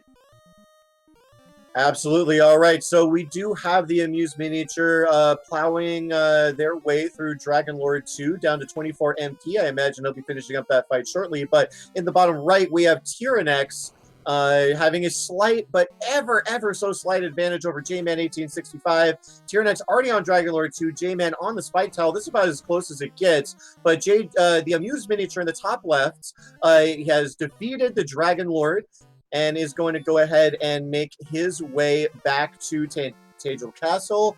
Gonna have to wait through that princess dialogue. I'm gonna be finishing up shortly. We'll give you that time as soon as it comes in. But again, Tyerenex already on the Dragon Lord 2 fight. I haven't seen how his rolls have worked out so far, but again, with the stats being what they are, I don't imagine he's gonna have too much of a problem finishing up this fight. J-Man starting up the fight as well. And here in IRC, we do have the official time. Muse Miniature is finished in second place with an SRL time of 1 hour, 24 minutes, and 20 seconds.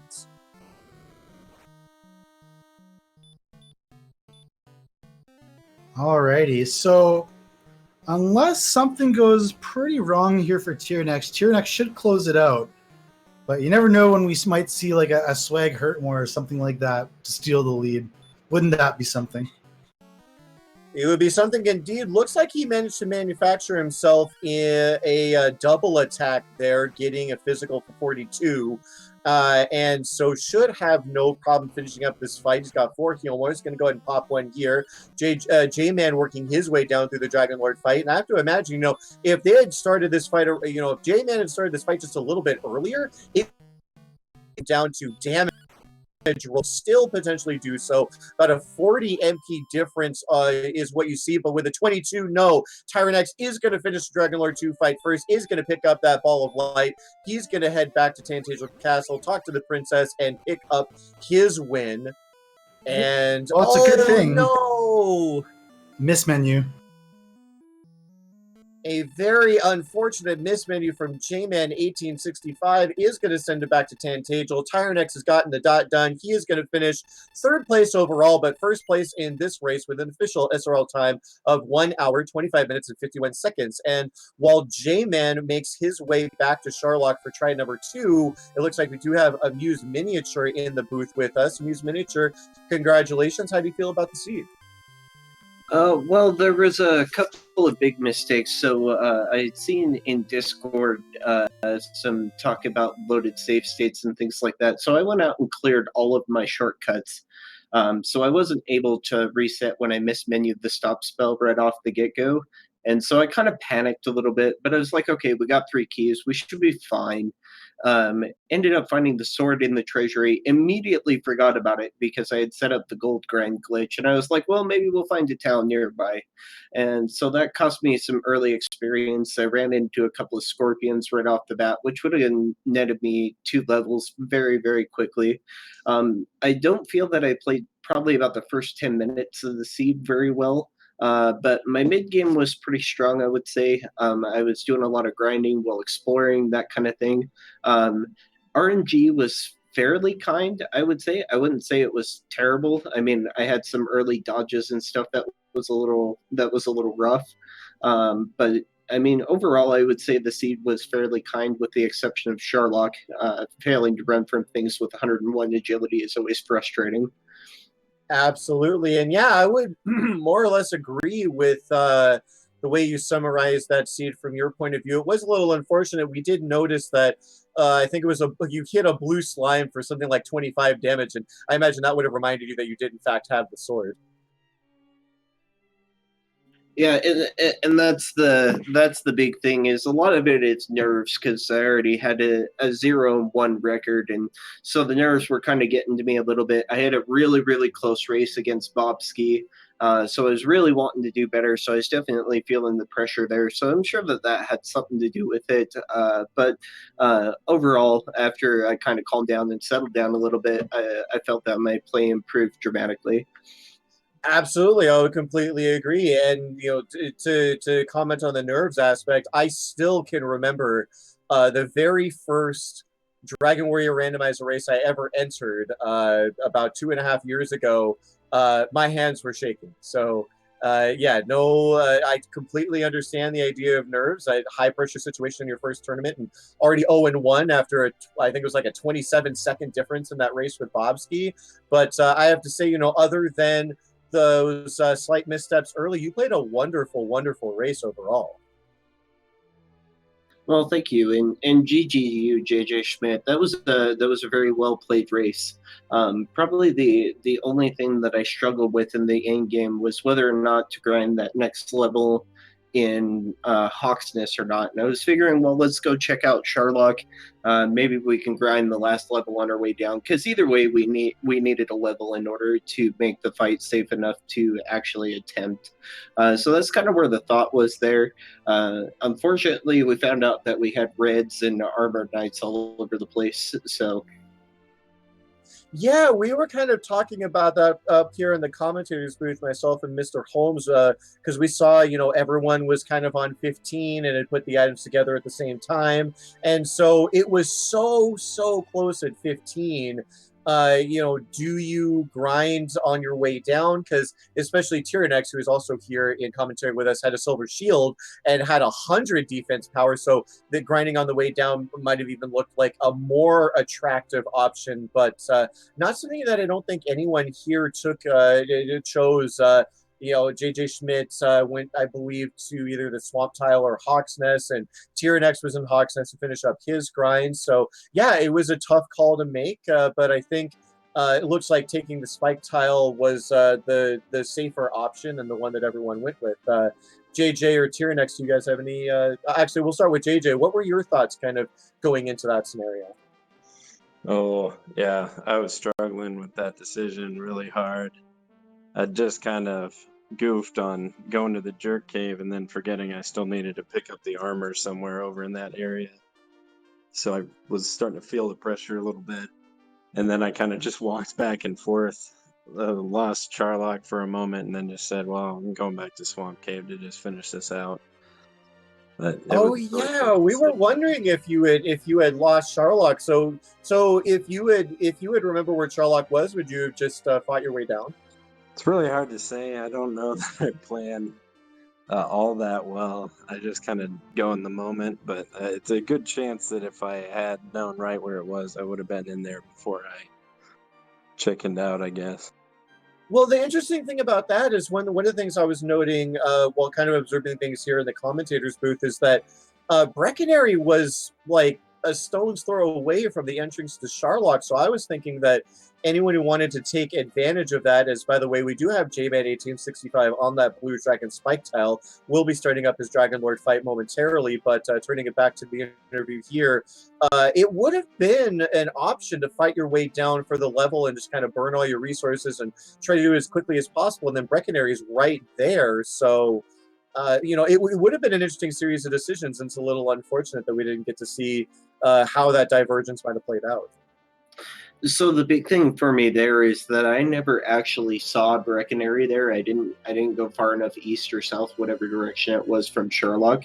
So the closest town for me, from my point of view, would have been Cantillon. And Cantillon being southwest around that zone there, that zone had armored knights, so I wasn't feeling super confident with it. But pretty much everything else in that zone was pretty safe. But it's just one of those things.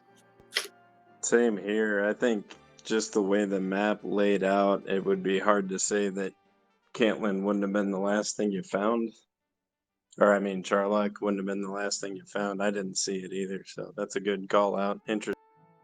Yeah, and good to know too that if you don't know that Breckenary is there, Cantlon's kind of far away. I didn't notice the armored knights, but that's even yet another reason to not try to do the Charlock dive. But by the way, on J-Man's screen, he burned some heal mores on the way down before this Dragon Lord fight. Started the fight with only 64 MP. This is going to be real close. He really needs a couple of doubles here. Takes a low physical from Dragon Lord, but no, gets denied the double by a Dragon Lord 2 breath. Very unfortunate. Hopefully he can finish up this fight. But one person we have yet to hear from is Tyerenex. But Mr. Holmes, did you have something to say? Just to jump in, and this is going to segue to exactly what you want. J-Man actually opened with a double, which was great, and has been rolling fabulously. Lots of 19s, 20s, 21s, the top end of the damage range. So I think he will have no issues finishing this off. Secondly, to get Tyerenex in here, what you probably don't know is that this race should have been decided by less than a minute.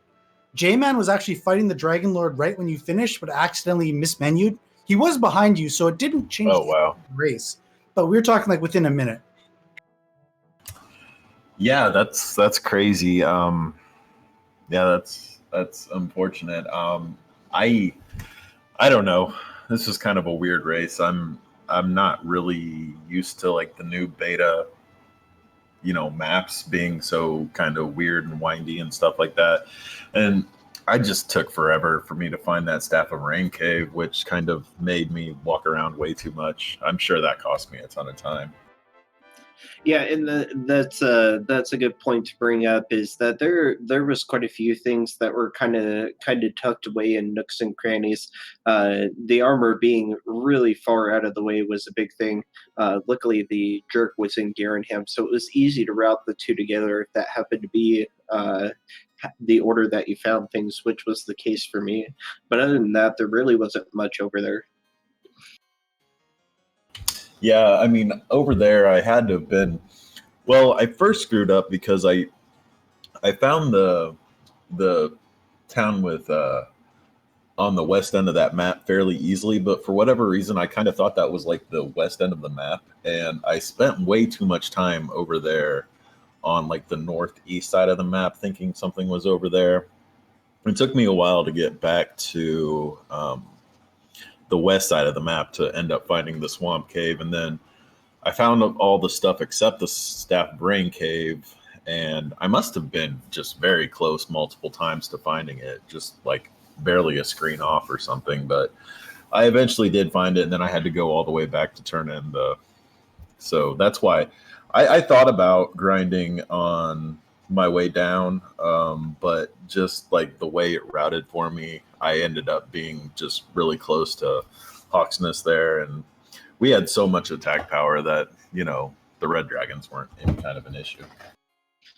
Yeah, that's a really good point to bring up, and just kind of a learning question for me, for you guys, So with Hawksness being where it was, you have Remoldard just to the north, but it was probably about as far as Cantlin was from Sharlock, and you didn't really have any towns that were nearby the Swamp Cave. So is it literally just the fact that it's that guaranteed encounter that made the Red Dragon a little bit better than Sharlock, or what's the thought process there for you guys? Yeah, I mean, I'd say with Heal More and a lot of attack power and Erdrick's Sword, it makes a lot of sense. I think if we were still looking for Erdrick's Sword and maybe was like a little lower on and like still trying to grind for attack power, I think it's a little bit of worse of a trap tile. Maybe if you have like, if Hurtmore's your main way of grinding, maybe you get lucky on the first floor of Sharlock with like Armored Knights and, you know, Star Wyverns and stuff like that. But I think we had plenty of power to take on Red Dragons pretty easily, and it's super fast, like 255 experience. Yeah, and GG to you, J-Man. Welcome to the interview. I'm going to have to actually kind of lurk here for a little bit and just kind of listen in to the rest of it, so I'll let you guys have the floor. Well, GG Amused Miniature, that, you know, obviously there were some mistakes, and mistakes are expected to anyone who's newer to this randomizer, but really, watch the race back, because Jschmidt did some things that everyone can learn from in this race, but otherwise, you did amazingly well. GG. Thank you. So we have J-Man and Tyerenex here, and I think you guys were talking a little bit about the grinding aspect of the seed, but I do want to kind of touch again on the decisions that were kind of being made towards the very end of the seed when you guys were hitting that level 14, 15, and 16. J-Man, if you want to talk about what was going through your mind at that point. Well, at that point, you guys got me here? Yeah, we hear you. Okay, sorry about that.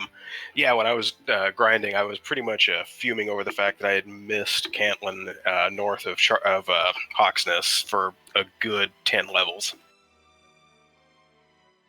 So I was going around chasing the rest of the map, trying to find the last the armor and all that fun stuff. And when I realized that I missed the entire swamp tiles up above Hawksness, that's when I went and kind of grinded go mode. Once I got the harp, then I had to switch over back to the other continent, get the staff, go back over to the Church Cave after all that fun stuff. So just a bunch of grinding, really, for me. Yeah, it was unfortunate. It looked like you might have missed the grave, or maybe got bopped out and just didn't go back and explore it because the harp was in those top 3 chests. But once you managed to find that, it seemed like you were able to put everything together pretty quickly. Oh yeah, having a ton of strength and the sword from the get-go really helps that. Absolutely, yeah. Everyone finishing in more or less under an hour and a half, and if it hadn't been for that little mishap, you would have done so as well. Very unfortunate. We were just noting to Tyerenex here that it would have been less than a minute between the two of you had that not happened. So, you know, honestly, again, I got to tip my hat to you the same way I did to Amused Miniature. I mean, you're newer to this this randomizer than Tyerenex is, and I have to say, all told, you put together a really good race. So it's something to be proud of, I think. Well, thanks. Yeah, it would have been really, I think, disheartening to have 2 races lost in under a minute. So at least I had, shot myself in the foot. So I feel a little better now. You want to talk about maybe the thought process that was going on when you were trying to find the armor? I think I thought it might have been countable just based on the way the map looked, and it turned out it wasn't at all. So it was a good thing everyone went ahead and grabbed the princess. But what were your thoughts when trying to count that out? Yeah, I had started to count it out and then realized there was way too big of a break. And then that's, I think, right around that time is when I finally realized that I could go north and go around. Actually, I went around to the other continent and figured out that 41 East was the far edge of the map. So once I realized I couldn't go any further south on the other continent, that's when I had to double back and realize there was more on the southern continent, the starting continent. Yeah, it was pretty wild. Again, we were mentioning, McGrew just updated with this beta the way the maps are generated. So we're seeing a lot more rivers and bridges, and they were on full display here with that kind of southeast armor location, keeping things very interesting.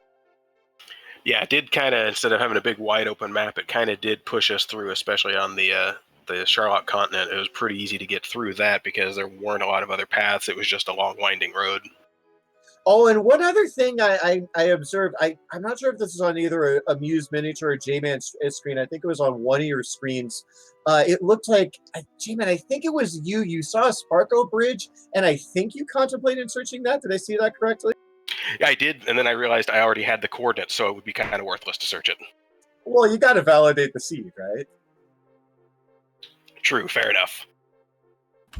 That is interesting. I mean, it sounds like I missed the west side of the map for most of the race, and you missed the east side of the map for most of the race, or the northeast part of the map for most of the race. So we were probably just messing around on sides of the map we didn't need to be on.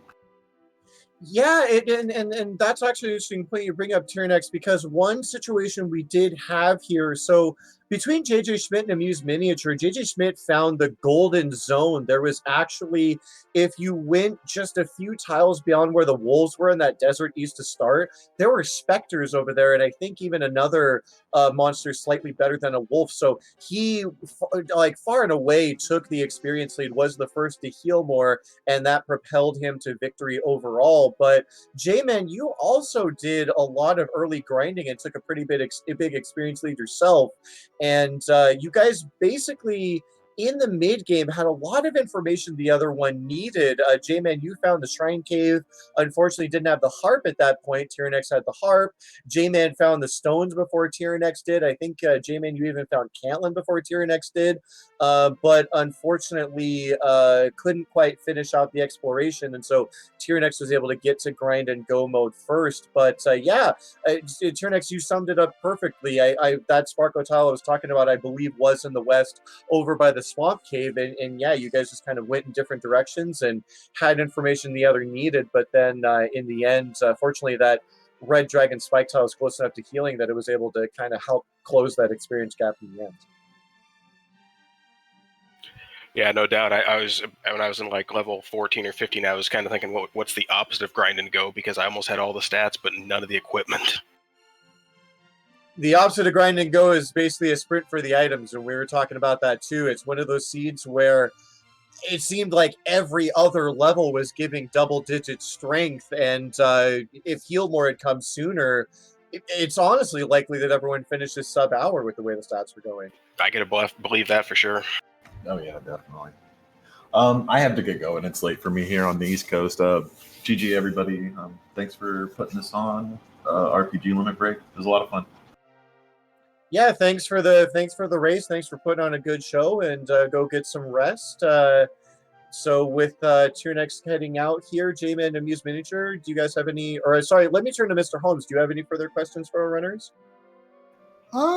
No further questions, but I think just to sort of reiterate what we just witnessed here and kind of to close things out, I've never seen a race with 4 people, granted it's 2 different races, where everyone was just like zigzagging, doing so many different things.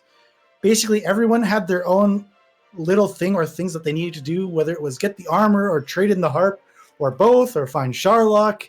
And everyone was kind of trying to do something, and one person would get an experience lead. Then they would have to do something, and the other person would get experience. And it was so much fun to just watch all these paths diverge and converge over each other, and it was just so fascinating to watch. Absolutely. I mean, we had different scenarios going on all 4 screens, and it was really fun trying to keep track of it all, because really there were, in essence, 4 different races playing out on our screen, even though the seeds were similar, and it was kind of jetty. Things were being held back by the late hurt more and the late heal more, but other than that, it was pretty quick overall. But definitely one that I would advise that everybody watch back, because you're going to see a little bit different strategies from folks, and then potentially pick up something to apply to your future races. So the biggest thing for me for this seed is I came into this tournament saying, okay, I'm a pretty conservative player overall, I tend to grind a little bit extra. I usually don't grind my way down through Sharlock, that kind of thing. And so I kind of came into the tournament with a mindset that I need to be aggressive. I need to be accomplishing multiple things at once. I don't want to be just grinding. I don't want to be just exploring. I want to be doing both at the same time. And that's something that I see pretty consistently from the likes of Nets Cardinality, MisterHomes, Game Boy F9, as well as runners who consistently perform better than I do. So I'm really trying to incorporate that into my racing style, and so it's something that's a little hard to do at first. But I would say that overall I'm pretty happy with how it went this seed, and it definitely is allowing me to have some interesting scenarios put up that I've never been put in before. I think earlier in the race, I dealt, I think it was 29 damage to an armored knight. And I was like, okay, I'll just hurt more and it'll be fine. And I ended up not killing it. So now I know that it's not a guaranteed thing. Absolutely, and a very astute observation there. It's been talked about in Discord that really the most important thing to be able to do at the higher levels of Dragon Warrior Randomizer racing is to, yeah, like you said, be able to explore and get experience at the same time. And it's tough, especially in a seed like this where getting healing late really disincentivizes going out on the map. But having the sword kind of wants it's pushing you in that direction. But the healing and the lack of armor, the lack of herbs, even Amused Miniature. It is either you or Jman, I think I saw pop into Cole to buy some herbs. I can't remember who that was, but yeah, it just struggling for healing. So it was a tough seed, a lot of tough decision making to make. And I think if you watch back Jjschmidt again, the most important thing also to recognize is when you do find one of those really good zones that you can kind of stick around in and get experience. You know, I think everyone kind of noted the Rogue Scorpions over by Cole. I think Amused Miniature. I think I saw you stick around there for a little bit, if I'm not mistaken. Yeah, that is correct. And with having the sword and having a supply of herbs, the town right next to it, it being desert tiles, I really contemplated just sitting down and grinding for a heal spell. And kind of back to what I was talking about. I was talking about trying to grind and explore at the same time. I kept running into armored knights just north of Tantagel, and so that cost me a little bit of time. So I definitely felt that I was behind. So I didn't feel that sitting down and grinding at that point was really an option for me. I really needed to get some exploration done. I didn't really start honing in on a lot of the key things like Swamp Cave and stuff like that until well after I had heal. So it's a delicate balance, and unfortunately, it just didn't quite work out. Alrighty. Well, again, J-Man, Amused Miniature, congratulations. It's unfortunate that you guys go to 0-2, but always a chance to run it back to qualify for that bracket stage. But otherwise, we're going to go ahead and wrap things up here. Want to give a big shout out to the people behind the scenes. MisterHomes assisting me in commentary, in Venerable and High Spirits handling the tracking in this 4-man race. And of course, big shout outs to CD Improv doing a ton of heavy lifting with the restreaming duties. None of this would be possible without all these people. And of course, none of this would be possible at all without the runners. So please, please, please drop a follow to everyone who put on a wonderful show for you. That would be the Amused Miniature, Jjschmidt77, Jman1865, and Tyerenex. And so we are in a brief moment going to go ahead and drop a raid on Zelda Speedruns. Looks like they're hosting a Zelda 2 Randomizer Standard Tournament. So if you're itching for more randomizer action, we will have it for you shortly. But other than that, have a wonderful evening, folks, and we will be back shortly once the dragons return. Have a good night, everybody.